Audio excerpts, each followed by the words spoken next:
mengucapkan selamat bergabung dalam ibadah raya GBI Pondok Daud Minggu 14 Juni 2020. Mari dengan penuh kerinduan kita mempersiapkan hati kita untuk memuji, menyembah, dan mendengarkan firman Tuhan. Ibadah pada pagi hari ini akan disertai dengan perjamuan kudus. Mari kita mempersiapkan diri untuk menerima tubuh dan darah Kristus. Puji Tuhan, jemaat Tuhan, kami mengajak kita semua untuk terus antusias bergabung dalam ibadah tengah minggu yang akan dilaksanakan pada hari Senin. Akan diadakan doa pagi pada pukul 6.15 waktu Indonesia bagian tengah. Pada hari Rabu akan diadakan KUL yang akan diinfokan oleh gembala KUL di rayon masing-masing. Dan hari Sabtu akan diadakan doa puasa pada pukul 16.00 waktu Indonesia bagian tengah. Seluruh ibadah tengah minggu akan diadakan via aplikasi Zoom. Mari roh kita terus menyala-nyala dalam persekutuan kita dengan Kristus Yesus Tuhan. Jemaat Tuhan, kami juga menginfokan bagi jemaat Tuhan yang ingin menabur persembahan diakonia, pembangunan, perpuluhan, atau buah sulung, dapat mengirimkan ke nomor rekening dan dapat menghubungi nomor yang tertera di layar kaca jemaat Tuhan. Akhirnya, kami mengucapkan selamat beribadah kepada kita semua. Ibrani 13 ayat 15 berkata, "Sebab itu, marilah oleh Dia senantiasa mempersembahkan korban syukur kepada Allah, yaitu ucapan bibir yang memuliakan Dia." Mari kita persiapkan hati untuk masuk dalam pujian penyembahan. Selamat beribadah, selamat hari Minggu. Tuhan Yesus memberkati kita semua berlimpah-limpah. Shalom.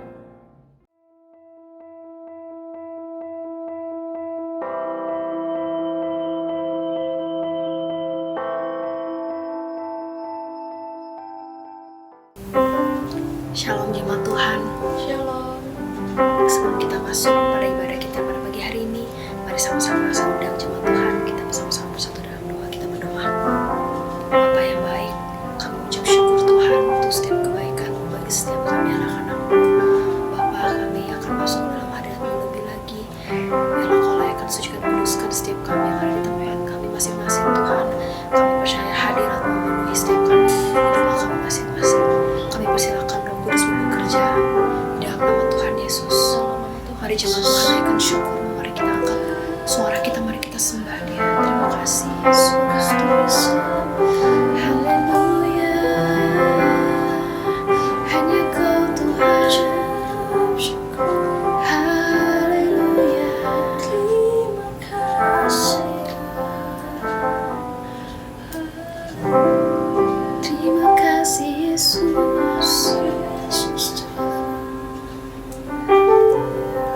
Terima kasih Tuhan. Mari sama-sama katakan, Kau Allah yang setia, Bapa yang mulia, kasih-Mu besar Tuhan. Kau pulihkan hidupku,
Segenap hatiku menyembahmu Yesus. Kami bersyukur Tuhan, bersyukur padamu. Dengan apa akan ku balas segala kebaikanmu, segala kebaikanmu, Jesus. Segenap hatiku menyembahmu Yesus. Ku bersyukur, yes Jesus.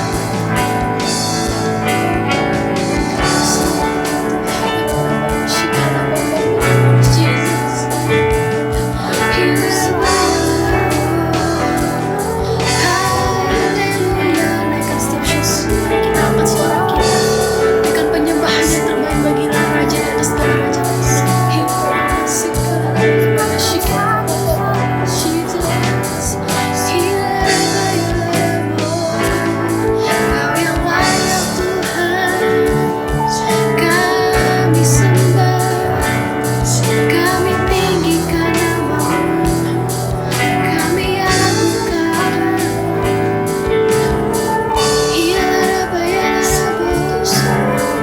Jesus, thank you, Jesus.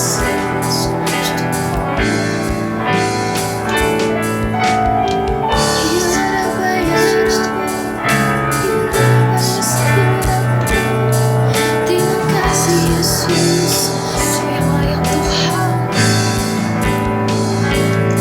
So here I bow to lift you high, Jesus, be glorified in all things. For all my life I am yours, forever yours. So here I bow to lift you high, Jesus. Be glorified.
Hanya Kau yang layak dimuliakan, ditinggikan Tuhan. Sing my soul, my Savior God, to Thee. How great Thou art, how great Thou art. Yes, Jesus. Then sing my soul, my Savior God, to Thee. How great Thou art, how great Thou art. Lagi-lagi katakan, then sing my soul, my Savior God, to Thee. How great, how great, how great Thou art, Jesus. How great Thou art. Katakan, dancing my soul, dancing my soul, my Savior God, to Thee. Yes, Jesus. How great Thou art, how great Thou art. Dancing my soul,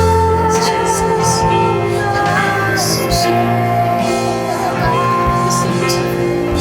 Kau yang layak Tuhan,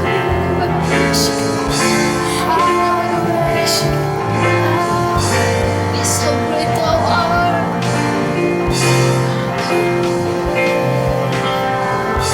Yes, Jesus. Dancing my soul, my Savior God, to Thee. How great Thou art, how great Thou art,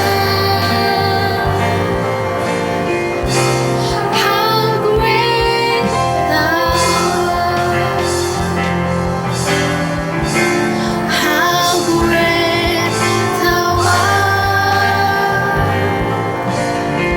how great Thou art,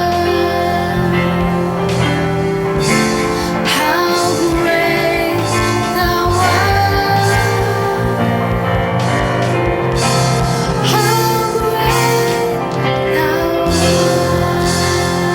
Thanksgiving kemuliaan bagi Allah kita, sorak-sorai bagi Allah kita, haleluya.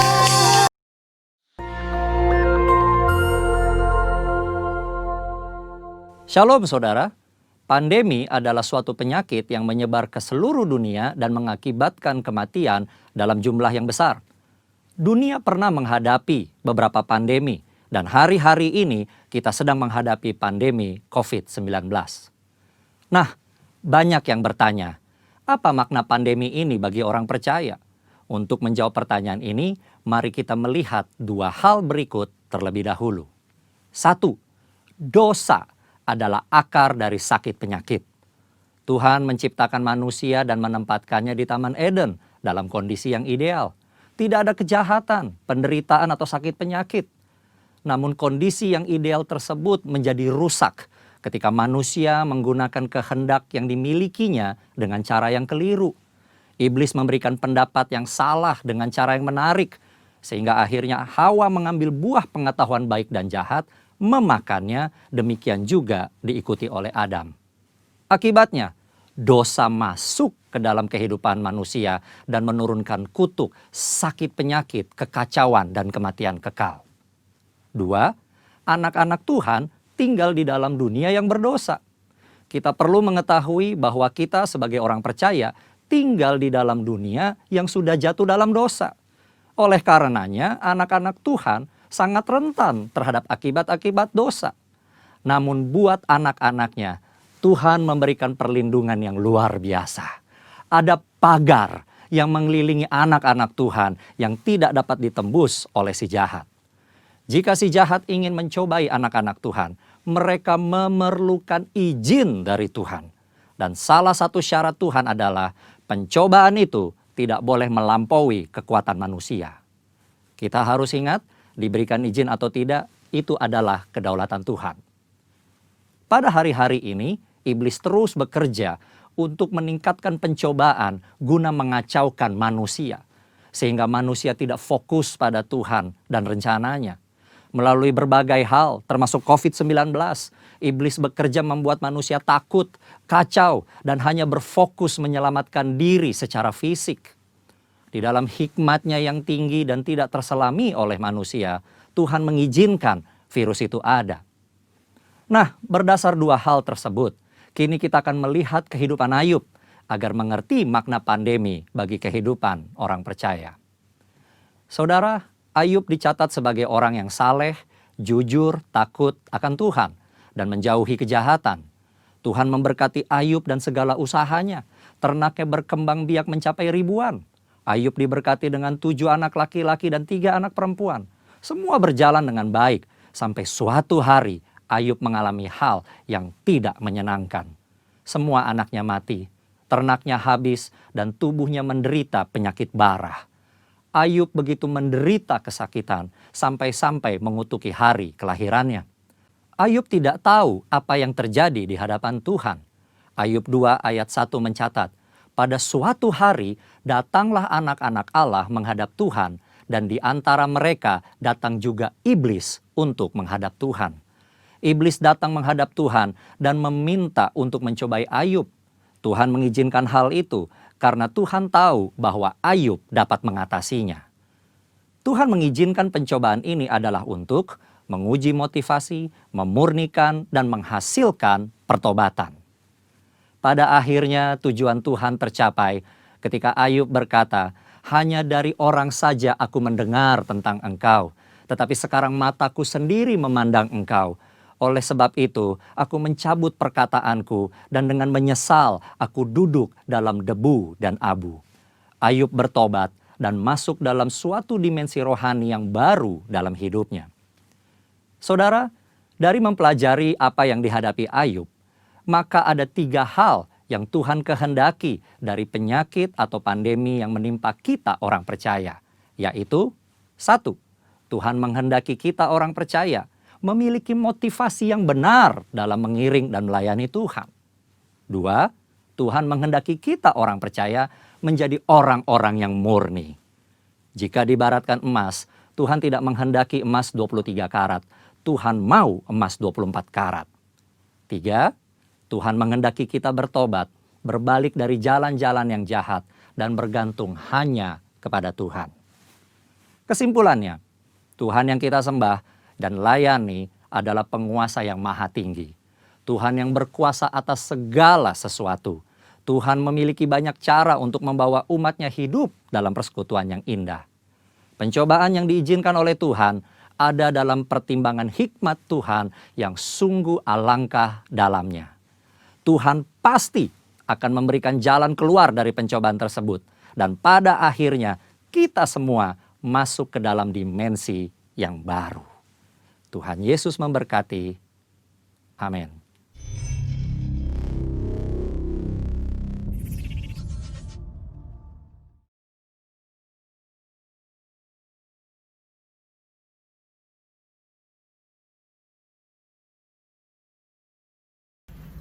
Puji Tuhan, tiba saatnya kita akan mendengarkan firman Tuhan.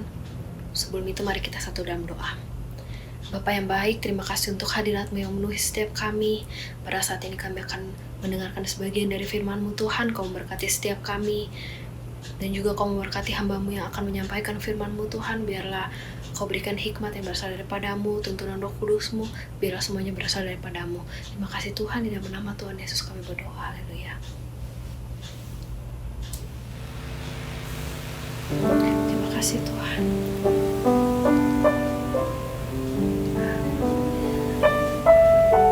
Terima kasih Yesus.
Puji Tuhan.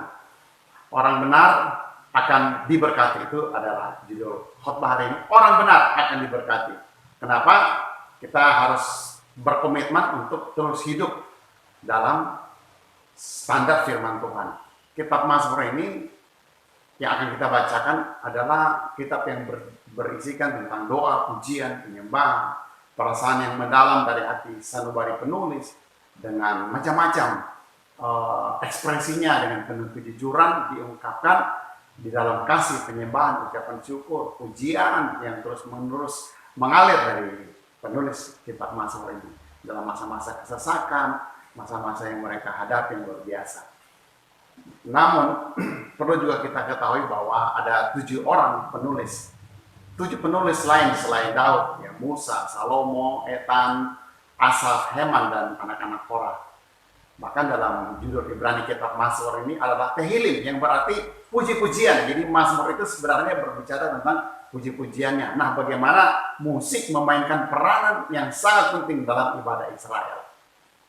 Amin. Memang kita membaca kitab Mazmur itu berbeda daripada yang kitab-kitab lainnya. Kita bersyukur kalau hari ini kita bisa sama-sama untuk belajar firman Tuhan. Bahkan pada zaman dahulu Alkitab itu ditemukan masih dalam bentuk gulungan-gulungan kertas. Nah, kitab Mazmur ayat 1 dan 2 ini masih di dalam satu bagian. Itu merupakan pembukaan. Jadi ayat 1 dan 2 ini sebenarnya pembukaan untuk masuk di Mazmur berikutnya.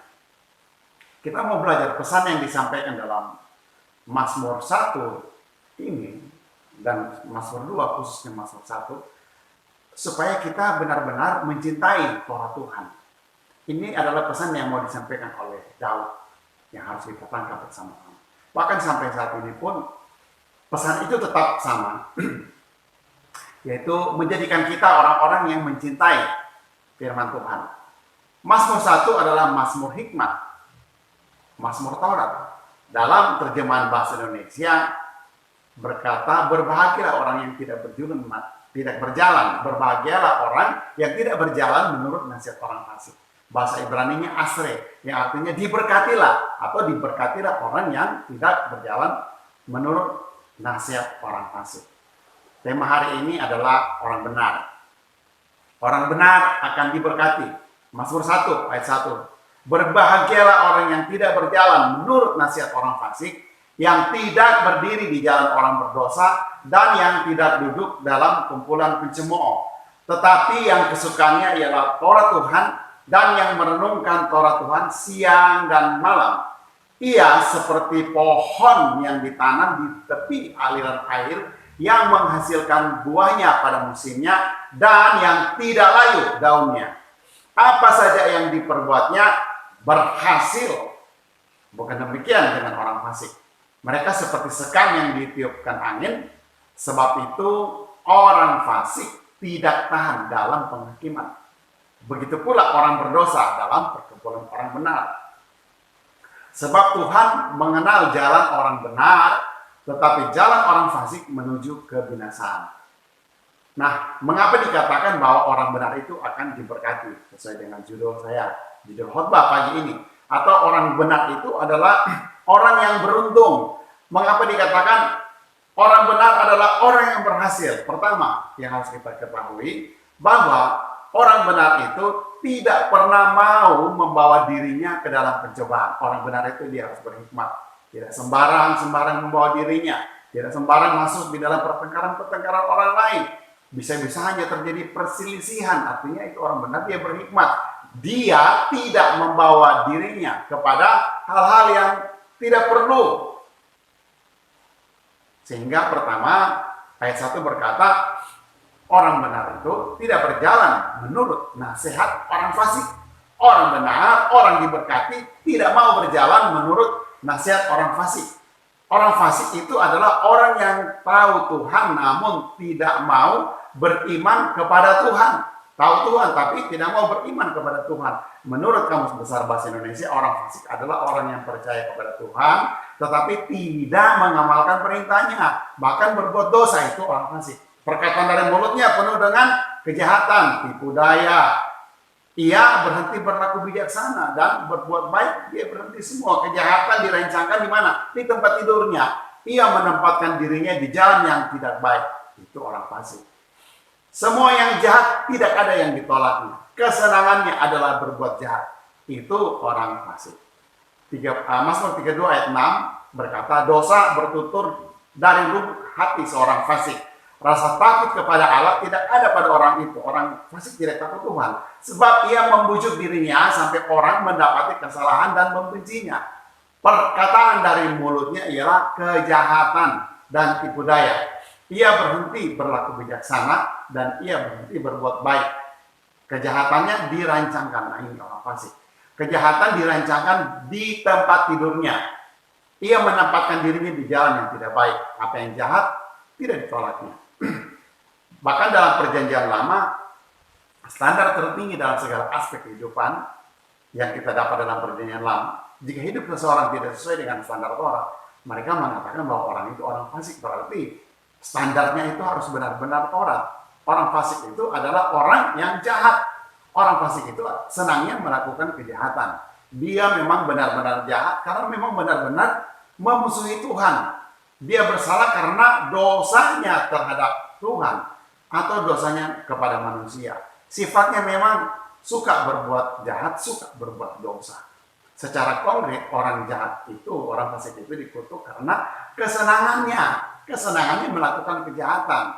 Maka dibilang berbahagialah orang yang tidak mengikuti nasihat orang fasik, tidak berdiri di jalan orang berdosa juga. Orang yang tidak berdiri di jalan orang berdosa dan yang tidak duduk dalam kumpulan pencemooh. Sebab orang berdosa adalah orang yang gagal memenuhi standar Tuhan atau Taurat. Bahkan lebih menyedihkan lagi, orang-orang berdosa ini adalah orang-orang yang hidupnya dikuasai dosa dan dibentuk oleh kecenderungan dirinya untuk ingin selalu berbuat dosa. Karena pelanggaran dosanya dilakukan secara terus-menerus. Ini seorang pendosa. Pendosa atau sifatnya memang suka berdosa. Sifatnya suka melanggar. Kata sifat yang melanggar. Memang secara manusiawi tidak ada manusia yang tidak berdosa. Tidak ada manusia yang tidak mencapai standar Tuhan. Tetapi dalam sebuah kesalahan apabila kita hidup di dalam dosa, artinya tidak mau berubah, itu yang jadi persoalan. Karena memang kita tahu sebab tidak seorang pun yang dapat dibenarkan di hadapan Allah oleh karena melakukan hukum Taurat. Karena justru oleh hukum Tauratlah orang mengenal dosa. Nah, mengapa sampai kita tidak mau terjebak, tidak mau masuk di dalam pertengkaran orang-orang fasik? Kedua juga orang benar itu tidak mau duduk dalam kumpulan pencemooh. Pencemooh artinya secara aktif senantiasa mengejek dan menghina sesamanya. Itu pencemooh. Suka menghina, suka mengejek karena menganggap dirinya yang paling benar. Mengapa? Ya, dianggap dirinya yang paling benar. Bahkan ia mempunyai kemampuan, ia mempunyai skill, keterampilan memutarbalikkan kata dan fakta, pandai berkata-kata tanpa merasa bersalah, hanya untuk memuaskan keinginannya untuk mencemooh siapa saja yang berbeda pendapat dengan keegoisannya. Jadi orang yang suka menghina itu orang fasik, orang berdosa, suka menghina. Bahkan dia menghina orang yang ingin bertobat, itu orang berdosa. Orang yang menolak dikoreksi itu orang berdosa. Orang seperti kelihatan, orang-orang seperti begini kelihatannya seperti berpengalaman, gaya berbicaranya penuh dengan arogan, sombong, suka bermegah, suka menyindir, suka mencibir. Ini orang berdosa ini. Suka mengejek, suka kompromi. Bahkan kalau ada pertikaian, dia suka mengomporin di situ. Akibatnya pencemooh ini menghasilkan kemarahan dan masalah melalui penghinaan yang mereka lakukan. Ada begitu banyak tipe orang seperti ini yang harus kita hindari ataupun harus kita hadapi. Tetapi bagaimana sikap kita? Nah, orang yang hidupnya benar seharusnya tidak terpengaruh oleh kehidupan para pencemooh. Orang yang hidupnya benar seharusnya tidak terpengaruh oleh kehidupan para pencemooh. Seharusnya dia menjadi pengaruh, bukan untuk dipengaruhi, tetapi menjadi pengaruh yang awalnya mereka hidup jahat, Mereka menjadi baik, menjadi benar karena kehadiran seorang benar di situ. Orang benar itu juga harus menjadi pengaruh dimanapun ia ada. Mengapa orang benar diberkati? Yang kedua, karena dia memiliki kesukaan akan firman Tuhan. Orang benar, kesukaannya adalah firman Tuhan. Tetapi yang kesukaannya ialah Taurat Tuhan dan yang merenungkan Taurat itu siang dan malam. Akibatnya ia seperti pohon yang ditanam di tepi aliran air, yang menghasilkan buah pada musimnya, dan yang tidak layu daunnya. Apa saja yang diperbuatnya berhasil. Nah, orang yang hidupnya benar tidak akan memalingkan mukanya dari kebenaran. Amin. Dia tetap konsisten dengan kebenaran dan tidak terpengaruh dengan lingkungan yang ada. Itu orang benar. Dia tetap konsisten dengan kebenarannya. Kesukaannya ialah Taurat Tuhan. Kesukaannya ialah merenungkan Taurat itu siang dan malam. Kesukaan artinya bahasa aslinya itu ada satu keinginan, kerinduan, kesenangannya merenungkan firman Tuhan. Hidupnya benar-benar dikontrol oleh firman Tuhan. Maksud kesukaan Taurat Tuhan yang diingin sampaikan oleh Daud pada orang Israel itu adalah untuk mendorong orang-orang Israel pada waktu itu untuk benar-benar mencintai ketetapan Tuhan. Memperhatikan dengan seksama perintahnya dan percaya serta meresponi Taurat Tuhan. Ini juga pun menjadi kerinduan kita bersama sebagai keluarga besar Pondok Daud untuk mencintai Tauratnya. Kesukaan kita adalah Taurat Tuhan dan merenungkan siang dan malam. Amin. Bahkan pada zaman dulu konteks merenungkan itu adalah mereka membaca dengan bersuara pelan supaya telinga mereka mendengar sendiri.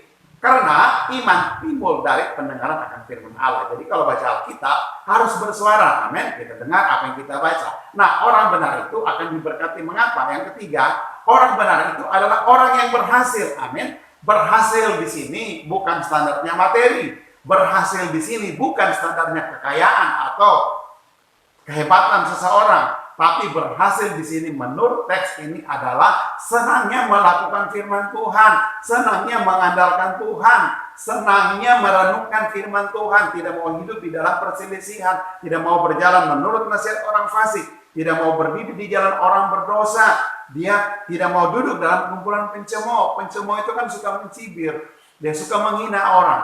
Tetapi kalau orang benar, ia akan seperti pohon yang ditanam di tepi air yang merambat akar-akarnya ke tepi batang air dan yang tidak mengalami datangnya panas terik, yang daunnya tetap hijau, yang tidak khawatir dalam tahun kering, dan yang tidak berhenti menghasilkan buah. Nah, Mazmur 1 ini tentang keberhasilan ini berbicara tentang buah, artinya perbandingan antara orang percaya kepada manusia dan percaya kepada Allah.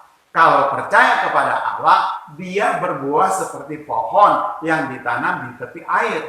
Kalau percaya kepada manusia, dia seperti pohon yang kering yang tidak menghasilkan buah dan tidak ada gunanya selain ditebang dan dibakar. Nah, pastikanlah hidup kita ini selalu seturut dengan kehendak firman Tuhan. Mengapa orang benar itu diberkati atau mengapa orang benar itu berhasil dalam hidupnya? Mengapa orang benar itu bahkan mengalami keberuntungan? Pertama, karena dia tidak mau membawa dirinya di dalam pencobaan. Yang kedua, orang benar itu kesukaannya adalah Taurat Tuhan, merenungkan Taurat Tuhan siang dan malam. Jadi kesimpulan yang kita harus taruh dalam hidup kita, orang benar adalah orang yang diberkati, orang benar adalah orang yang beruntung, orang benar adalah orang yang berhasil. Amin. Puji Tuhan. Mari kita satu di dalam doa.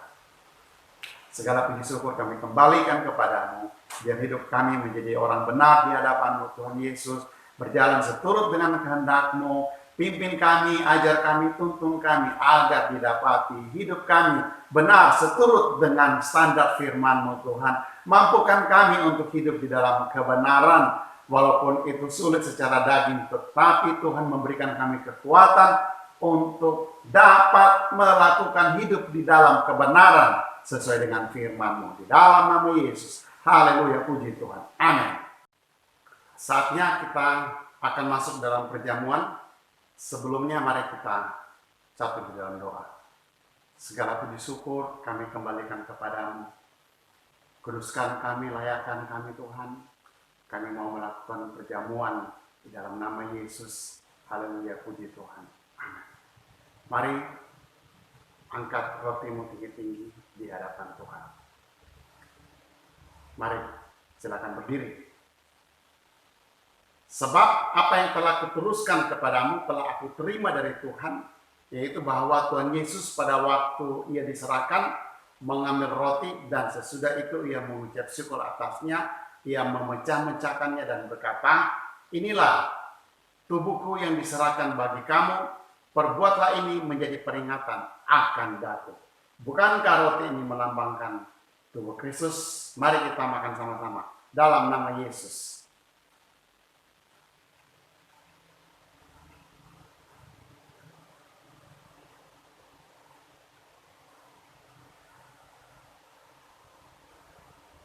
Mari angkat cawanmu tinggi-tinggi. Demikian juga ia mengambil cawan sesudah makan lalu berkata, cawan ini adalah perjanjian baru yang dimeteraikan oleh darahku. Perbuatlah ini setiap kali kamu meminumnya menjadi peringatan akan aku. Bukankah cawan ini melambangkan darah Kristus? Mari kita minum sama-sama dalam nama Yesus.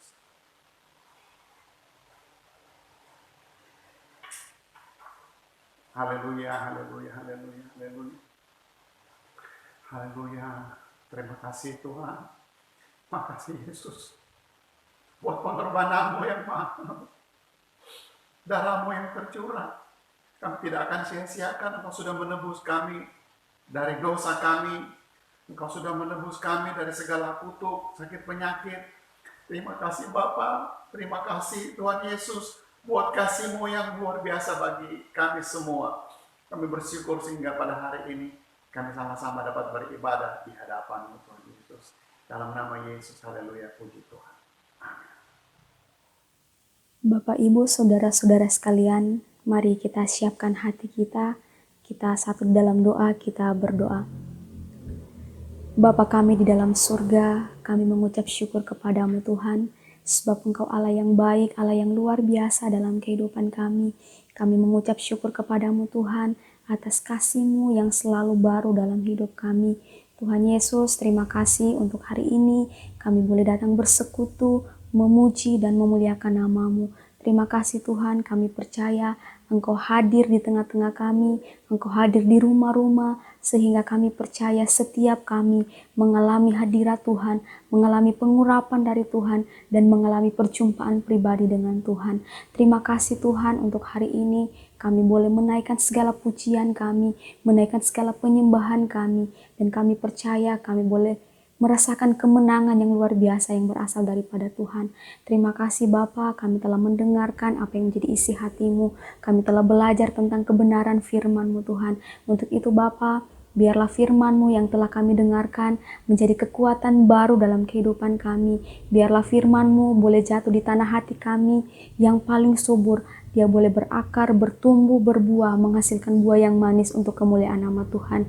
Biarlah setiap kami Tuhan menjadi pelaku-pelaku firman-Mu. Hamba-Mu yang telah menyampaikan isi hati-Mu, berkati dia dalam tugas dan pelayanannya Tuhan. Apa yang dia kerjakan, biarlah Tuhan Yesus buat berhasil. Biarlah segala kemuliaan hanya layak bagi-Mu Tuhan.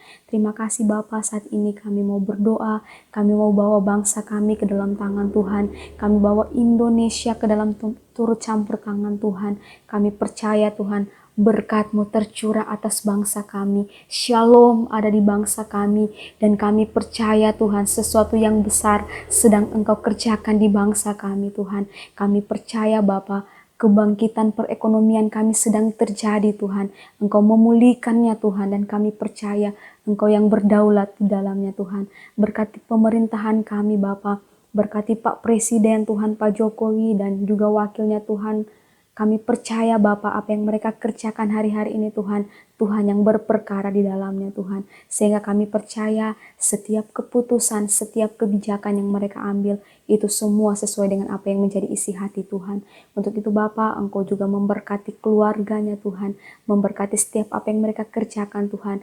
Biarlah itu semata-mata turut campur tangan Tuhan sempurna dalam kehidupan mereka. Engkau juga memberkati pemerintahan-pemerintahan yang ada di daerah-daerah Tuhan. Biarlah otoritas, hikmat yang berasal daripada Tuhan itu juga menjadi bagian mereka Tuhan. Sehingga di dalam mereka menjalankan tanggung jawab mereka jalankan dengan takut akan Tuhan dan mereka melakukan sesuai dengan apa yang Tuhan mau. Terima kasih Tuhan, biarlah berkat-Mu mengalir atas bangsa kami, mengalir atas pemerintahan kami, dan kami percaya Tuhan, pemerintahan kami adalah pemerintahan yang takut akan Tuhan, dan apa yang mereka kerjakan Tuhan itu semua hanya untuk memuliakan nama-Mu Bapa. Terima kasih Tuhan, kami juga berdoa untuk setiap anak-anak Tuhan, untuk setiap anak-anak-Mu Bapa yang saat ini terkena dampak virus COVID-19 ini Tuhan. Kami percaya Tuhan, Engkau akan memulihkan, Engkau akan menyembuhkan dengan bilur-bilur-Mu Tuhan. Terima kasih Bapa, kami percaya Engkau yang akan membawa kami, Engkau akan meluputkan kami, dan biarlah kami mengalami kemenangan di dalam Tuhan. Engkau memberkati setiap suster, dokter, dan para medis yang berada di garis depan Tuhan, berjuang untuk melawan setiap sakit penyakit yang sedang terjadi hari-hari ini Tuhan. Biarlah kekuatan, sukacita, pengharapan yang daripada Tuhan terus menjadi bagian mereka Tuhan, sehingga mereka melakukan tanggung jawab mereka dengan sukacita dan terus berpengharapan di dalam Tuhan. Kami serahkan bangsa kami di dalam tangan Tuhan, biarlah Tuhan yang berdaulat atas semuanya itu. Kami juga membawa kota Palu ke dalam tangan Tuhan.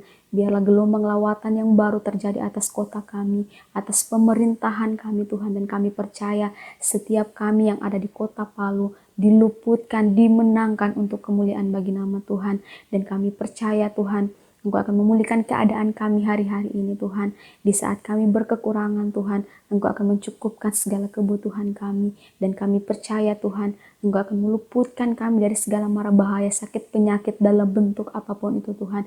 Karena kami tahu Tuhan yang berdiri di samping kami, Tuhan yang menggendong kami, bahkan Tuhan yang memegang tangan kami berjalan bersama-sama dengan Engkau.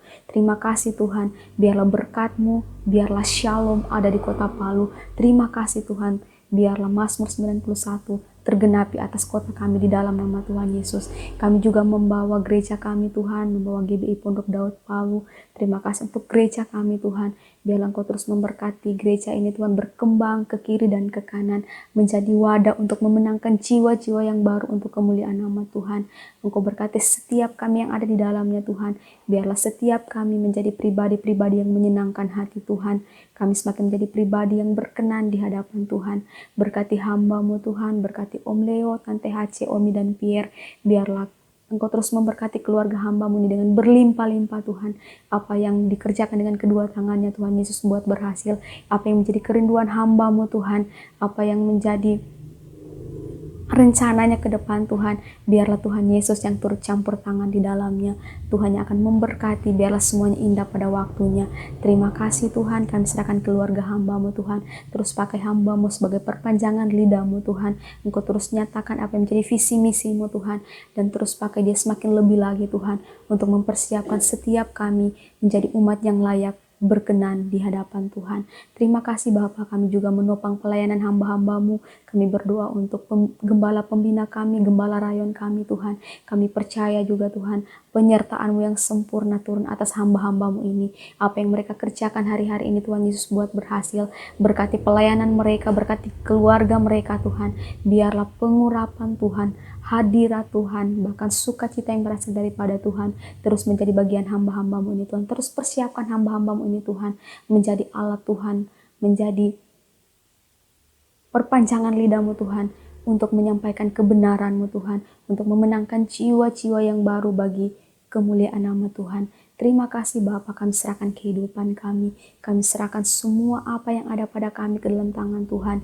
Biarlah kami percaya Tuhan, apa yang sedang Tuhan kerjakan hari-hari ini dalam hidup kami, semuanya mendatangkan kebaikan. Terima kasih Tuhan, kami percaya apa yang tidak pernah kami lihat oleh mata kami, apa yang tidak pernah kami dengar Tuhan, apa yang tidak pernah timbul dalam hati kami percaya Tuhan menyediakan yang terbaik bagi setiap kami yang mengasihi Engkau. Terima kasih Tuhan, terpujilah namamu. Kami mau bawa seluruh hidup kami ke dalam tangan Tuhan. Biarlah hanya kehendak Tuhan yang terjadi dalam kehidupan kami.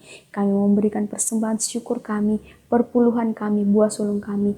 Biarlah semuanya ini menjadi persembahan yang benar di hadapan Tuhan. Biarlah ini boleh kami pakai untuk menopang pelayanan-Mu Tuhan di gereja kami. Terima kasih Bapa. Biarlah apa yang kami kerjakan, apa yang kami berikan untuk Engkau menjadi persembahan yang benar di hadapan Tuhan. Terima kasih Bapa. Kami kembalikan segala pujian, hormat, dan kemuliaan hanya bagi nama Tuhan. Di dalam nama Tuhan Yesus kami berdoa dan mengucap syukur. Haleluya. Amin.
Saatnya untuk mengakhiri ibadah.